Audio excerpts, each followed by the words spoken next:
Recording. Alright class, today we're going to do some algebra. Now the key concept you want to know with algebra is variables. The variable is a symbol for a number that isn't known. It can be represented by any letter in the alphabet. Most commonly, X and Y. Now take this jelly bean jar for example. We don't know how many jelly beans are in the jar. We can represent the number of unknown jelly beans by a letter. For example, X. Now say I want to take away 10 jelly beans from the jar. We can express this in a mathematical expression. And we can write it as X minus 10. So that's the original number of jelly beans minus the 10 we have taken out. Now say the number of jelly beans once we remove the 10 is 93. We can now write it as a mathematical equation. And that can be written as X minus 10 equals 93. X is your variable for the original number of jelly beans that we didn't know. The minus is the operator, us removing the jelly beans. The 10 is the amount of jelly beans that we removed. And the 93 is what remains in the jar. The 10 and the 93 are constants, they do not change. Now let's try to solve this equation to work out how many jelly beans were in the jar initially.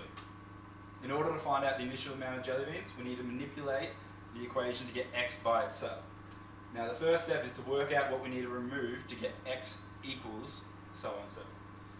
We do this by removing the opposite, by adding the opposite of the operator to the equation, and then doing it to both sides of the equation, and then you go through some basic arithmetic to find out your answer for X. And once you get your answer of X, you substitute it back into your original equation to make sure that you've got the correct answer.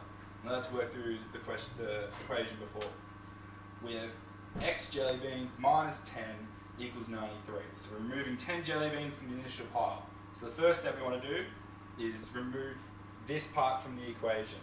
What we do is we add the inverse of the operator. So that's a minus, so we add 10 to the left hand side. But remember, we're going to do this to both sides of the equation. So now we add 10 to the right hand side of the equation. Now we get minus 10 plus 10 equals 93 plus 10.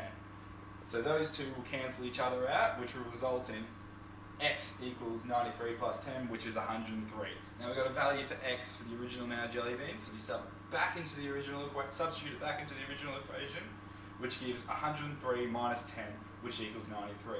So the initial value of jelly beans that were in the jar was 103 jelly beans. Now let's try this with a bit more difficult example.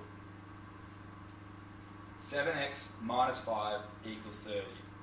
Now what you want to get rid of is the minus 5 and the 7.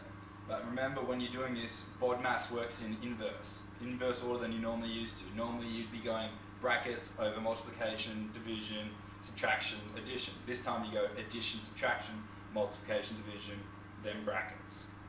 So for this example, we want to get rid of the 7 and the minus 5. First off, we're going to add 5 to both sides of the equation. Here we go. 7x minus 5 plus 5 equals 30 plus 5. And that gives us 7x equals 30 plus 5.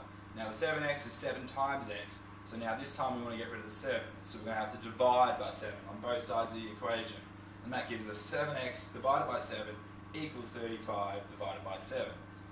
And that gives x equals 5. Now what you want to do is substitute it back into the original equation to make sure you're correct and all your terms are right. 7 times 5 minus 5 equals 30. That gives you 35 minus 5 equals 30. And that is how you work out a more difficult example. Now let's try this in multiple choice question for the class. 6x plus 4 equals 28. Here are your options. Does x equal 3? Does x equal 6? Does x equal 4? Or does x equal 1? Now remember, you've got to do the inverse operators of the operations first. So you want to do your minus 4, then you divide by 6. I'm going to give you guys 20 seconds to work this out, and then we'll get to the answer and how to work through this question. Any questions about this? Alright. Here we go. 6x plus 4 equals 28. Now we want to get rid of the plus 4 first, so we add negative 4 to both sides of the equation. And now we've got 6x equals 24. Now we're going to divide by 6, which will give us 6x divided by 6 equals 24 divided by 6. And that results in the answer of x equals 4. and you substitute it back into your original equation. 6 times 4 plus 4 does equal 28. And that gives the answer of C, x equals 4. Thank you.